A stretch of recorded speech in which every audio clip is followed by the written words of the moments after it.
देना जरूर पूर्वजों को, इस्माइल दे देंगे। लोग कहते हैं ये 16 दिन अच्छे काम नहीं करना चाहिए, 16 दिन ये मत लो, 16 दिन वो मत लो। कौन सी पुराण में लिखा है? एक बार मुझे वो पुराण जरूर बताना कि 16 दिन ये सामान मत खरीदना, 16 दिन ये चीज मत लेना। क्योंकि शिव महापुराण में और शास्त्रों में वर्णन आता है कि 16 दिन श्राद्ध के हैं, ये पूर्वजों के हैं।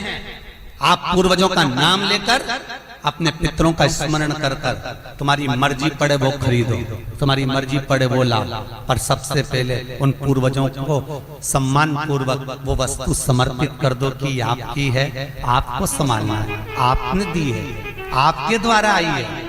पूर्वज खुश होंगे।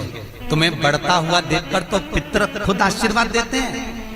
कौन माँ होगी जो अपने बच्चे को बद्दुआ देगी?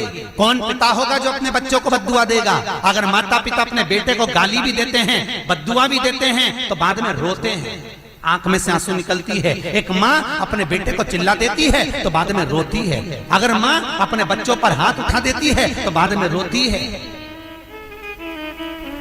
तो क्या मरने के बाद पितर तुमको बद्दुआ देंगे? नहीं, पितर आशीर्वाद देते, बस इतना जरूर कहते हैं कि मैं छोड़ कर गया था रे, मैं तुझे देकर गया था रे, मुझे भूल क्यों गया? तू थोड़ा देता क्यों नहीं है?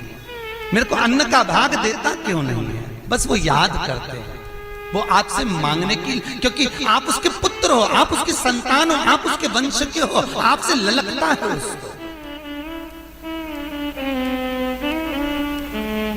किसी दूसरे से नहीं।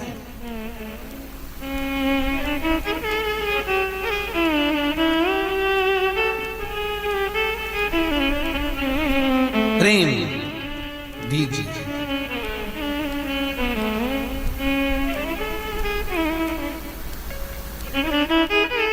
भले कोई किस भाव से आए उसका आदर हो, उसका सम्मान। कई लोगों का प्रश्न होता है, गुरुजी हम 4 भाइयों का परिवार है, पर पितृ दोष मुझ पर ही क्यों आ रहा है? मैं ही क्यों तकलीफ भोग रहा हूं? मेरे को ही क्यों कष्ट आ रहा है? मेरे ही क्यों पांव दुख रहे हैं? मेरे घर में क्यों ऐसी परेशानी आती है? सबकी सब तो सुखी है। ध्यान रखना, पितरों का जिससे लगाव होता है और जिसको पितरों ने दिया होता है, पूर्वजों ने दिया होता है, भगवान ने दिया होता है, लालसा उसी से होती है। भीख मांगने वाला, भिक्षा मांगने वाला भिखारी भी होता है, भिक्षुक भी होता है। तो गाड़ी देख लेता है कि 4 व्हीलर गाड़ी से आया है तो सेठ जी 10 रुपया देगा। कोई पैदल जाता है तो भिखारी भी सोचता है बेचारा क्या देगा, उसके पास तो खुद नहीं, पाँव में चप्पल नहीं पहना है, फिर भी हाथ फैला देता है कि दे दे तो ठीक है, नहीं तो कोई गाड़ी वाला तो देगा ना मुझको। उसी तरह घर के पूर्वज, घर के जो आहूत होते हैं, घर के जो पितर होते हैं, घर के जो वासुक होते हैं, घर के जो पूर्वज होते हैं, आशा उसी से लगते हैं जो दे सकता है। जिसके पास है ही नहीं उससे क्या आशा रखेंगे? जिसके पास कुछ है ही नहीं उससे आशा रखना क्या?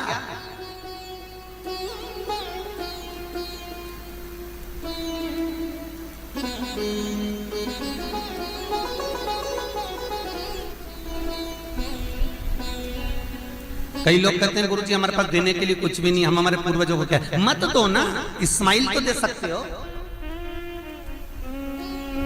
जिस दिन तुम्हारे पूर्वजों का श्राद्ध है, तुम्हारे पास में खिलाने के लिए अन्न नहीं है, तुम्हारे पास देने के लिए दान नहीं है, तुम ब्राह्मण को घर में नहीं बुला सकते, कोरोना महामारी चल रही है, तुम कुछ भी नहीं दे सकते, तुम्हारे पास देने के लिए वस्त्र नहीं, आभूषण नहीं, कुछ भी नहीं, मत दो।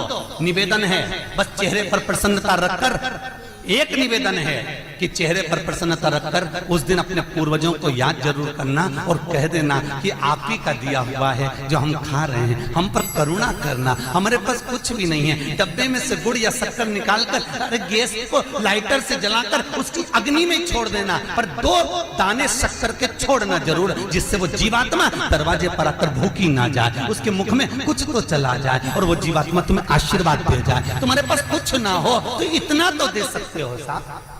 स्माइल तो दे सकते हो, प्रसन्नता तो दे सकते हो, मीठी वाणी तो दे सकते हो, अपने पूर्वजों को याद तो कर सकते हो, अपने इष्ट को याद तो कर सकते हो, जिसने दिया है उसका गुणगान तो गा सकते हो।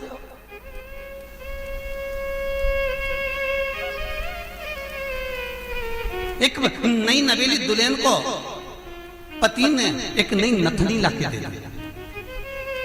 कबीरदास जी लिखते हैं, नथनी दी यार ने तो दिया बखान। यार ने केवल एक नथनी लाकर दी है, पति ने केवल एक नथनी लाकर दी है, सोने की बड़ी सुंदर, सबको दिखा रही है, घूंघटे में उघाड़ उघाड़ कर दिखा रही है, मेरे पति ने दी है, झुमका बार बार दिखा रही है, मेरे पति ने दी है, मेरे पति ने दी है। एक नथनी मात्र 2000, 5000, 10,000, 20,000, 25,000, 50,000, 1 लाख, 2 लाख की नथनी पति देता है तो सारे जगत को दिखा देते हो। वो परमात्मा देता है तो किसको क्यों नहीं बोलते कि उसने दिया है, उस पूर्वजों ने दिया है। वो छोड़ कर गए थे तो हम खा रहे हैं, अगर वो छोड़कर नहीं जाते तो रोड पर मिल जाते। लोग कहते हैं हमारी माँ ने हमको क्या दिया, हमारे पिता ने हमको क्या दिया, सब उसको देकर चले गए। भले वो किसी को दे जाएं पर आशीर्वाद लिए बगैर मत जाने देना। भले वो कितना भी पक्षपात करें, भले वो कितनी भी बेईमानी करें, भले वो कितना भी कपट करें, वो सारी जायदाद उठाकर किसी को भी दे दें, पर उन माता पिता का सम्मान जरूर करना, क्योंकि वो मरते मरते आशीर्वाद जरूर दे जाएंगे कि मैंने तुझे कुछ नहीं दिया, ले मैं तुझे आशीर्वाद देता हूँ, और तुम्हें आशीर्वाद मिल गया तो तुम निहाल हो गए। वर चाहिए, आशीर्वाद चाहिए, धन दौलत नहीं। श्राद्ध पक्ष की कथा कहती है, ये श्राद्ध पक्ष का जो वर्णन गरुड़ पुराण में कहा गया कि जीवात्मा सबसे पहले जाती है तो घर पर जाती है, जैसे जट्ठा और मट्ठा की कथा।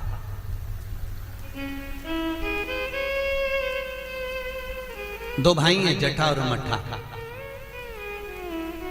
दोनों साथ में रहते थे, पर इनकी जो धर्म पत्नियां थीं आपस में कुछ भेदभाव हो गया, दोनों अलग अलग हो गए। जट्ठा बहुत धनपति था, मट्ठा थोड़ा सा गरीब था, दोनों अलग अलग रहे।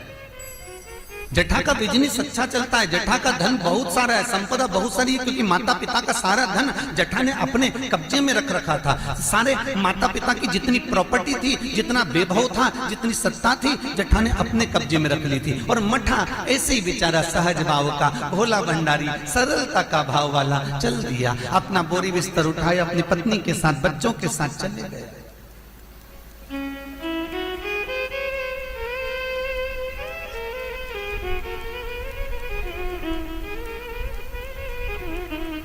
सोलह दिन श्राद्ध किया गया।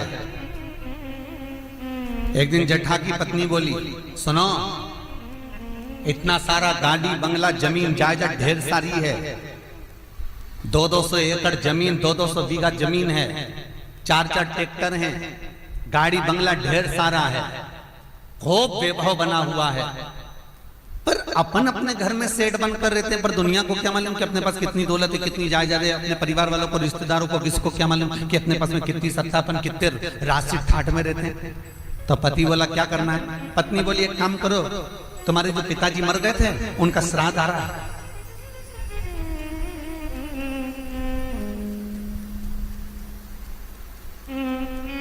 तुम्हारे जो पिता चले गए थे उनका श्राद्ध आ रहा है, एक काम करो, अपन अपने पिताजी का श्राद्ध रख देते, और श्राद्ध रखेंगे तो मेरे मायके वालों को और आपके पूरे परिवार वालों को, जो आपके रिश्तेदार हैं, मित्र हैं, दोस्त हैं, और मेरे मायके वाले, मेरी सहेलियां, मेरी बेस्ट फ्रेंड, सबको बुला ला, और उनको बड़े प्रेम से अपन भोजन करा देंगे। इतने में जट्ठा बोला कि भोजन बना तो, खिला तो देंगे, पर भोजन बनाएगा कौन, इतना सारा फैला हो जाएगा, उठाएगा कौन। इतने में तुरंत जट्ठा की पत्नी बोली, वो देवर और देवरानी क्या करेंगे, बाप तो उनका भी था, पिता तो उनका भी था, वो आए देवरानी, और देवरानी आकर भोजन बनाए और देवर आकर बर्तन मांजे। चलो निमंत्रण सबको देने जा रहे हैं तो उनके घर भी चल जाए। आवाज लगाई, मट्ठा, अरे ओ मट्ठा। मट्ठा ने दरवाजा खोला, छोटा सा झोपड़ा, गोबर से लिपा हुआ घर। मट्ठा हाथ जोड़कर बोला, बड़ा भाई आया है, बैठो भैया, हम बैठने नहीं आए तेरे घर में, कल पिताजी का श्राद्ध है, तेरे को बर्तन मांजने आना है, दुल्हन को भोजन बनाने आना है। श्राद्ध पक्ष में हमने ब्राह्मणी ढूंढी थी, बामनी भोजन बनाने वाली मिल नहीं रही है, सब लगी हुई है इधर उधर। देवरानी को ले आना। भाभी हम आ तो जाएंगे, पर निवेदन इतना सा है कि पिताजी का श्राद्ध है, तो मन कर रहा है कि हम थोड़ी सी धूप छोड़ दें, इसके बाद आ जाएंगे। इतने में तुरंत भाभी बोली, सुन रे मठा, आना हो तो सुबह जल्दी आना, क्योंकि रखे हुए बर्तन कौन मांजेगा, भोजन कौन बनाएगा। इतनी देरी से आना है तो केवल क्या खाने आ रहे हो? आने की जरूरत नहीं है, तुम दोनों की जरूरत नहीं है मेरे को, मत आना तुम। छोड़ दिया। जेठा गया, अपने ससुराल वालों को बुला लिया, मायके वालों को बुला लिया, सबको बुलाया। पितृलोक से जिसकी तिथि होती है, पितरों के भगवान जिनका नाम है आर्यमा स्वामी, कौवे पर बैठकर जिसकी तिथि होती है, उस तिथि के जीव को कौवे पर बिठाकर आर्यमा स्वामी लेकर आते हैं, और जिसकी यहाँ श्राद्ध होती है उसकी छत पर कौवा छोड़ते छोड़ते जाते हैं। इसलिए हिंदू धर्म में श्राद्ध में कौवे का बड़ा महत्व होता है, क्योंकि पितरों के देवता आर्यमा स्वामी कौवे पर बैठते हैं, और उसी कौवे पर हमारे घर के जीवों को लेकर आते हैं। और सबसे पहले वो जीव कहां जाता है श्राद्ध पक्ष में? बहुत ध्यान से सुनना गरुड़ पुराण का ये चरित्र। सबसे पहले वो जीव कहां जाता है? जो घर का सबसे पुराना घर होता है, जहां पर घर का बड़ा बेटा रहता हो, जहां पर घर का पुराना मकान हो, पुराना घर हो, वहां वो जीव जाता है। 3 वृक्ष पितरों के तुल्य हैं। पहला पीपल, दूसरा बट वृक्ष, तीसरा बेलपत्र का वृक्ष। बेलपत्र का वृक्ष कभी अनायास श्राद्ध पक्ष में आप कुछ भी ना कर पाए, कुछ भी ना कर सकते हो, तो एक पत्ते के ऊपर कोई सा भी पत्ता ले लो, चाहे पान का ले हो, कोई पीपल का ले हो, कोई भी पत्ती के ऊपर एक पुड़ी, थोड़ा मीठा थोड़ा नमकीन रखकर अपनी कामना कर कर अपने पूर्वजों के लिए इन 3 वृक्ष के नीचे 16 श्राद्ध में किसी भी एक दिन आपको भोजन को रखकर आ जाइए। अपनी कामना कर कर सुख का अनुभव होगा, पितरों को शांति मिलेगी। एक जट्ठा और मट्ठा की कथा हमने पहले कही है, वो भी हमारे पेज पे डली हुई है, आप उस पे से निकाल कर सुनना।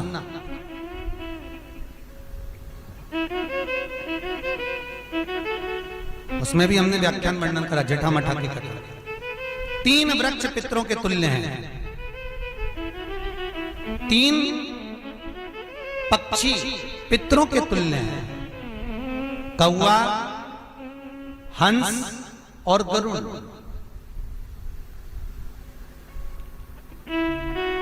एक कौवा और एक स्वान, कुत्ता, ये 2 ऐसे होते हैं जिनको 20 मिनट पहले, आधे घंटे पहले, 1 दिन पहले, 24 घंटे पहले, 48 घंटे पहले क्या होने वाला होता है, कौवे को और स्वान को भान हो जाता है। क्यों? क्योंकि ये यमलोक में जहां यमराज निवास करते हैं, स्वान और कौवा उस स्थान का भाग ग्रहण करते हैं, और इनको ये ज्ञान पूर्व से यमराज से प्राप्त होता रहता है, पूर्ववान होता है, प्राप्त होता रहता है। एक कौवा एक स्वान, कोई घटना घटने वाली होती है तो कुत्ता रोने लगता है,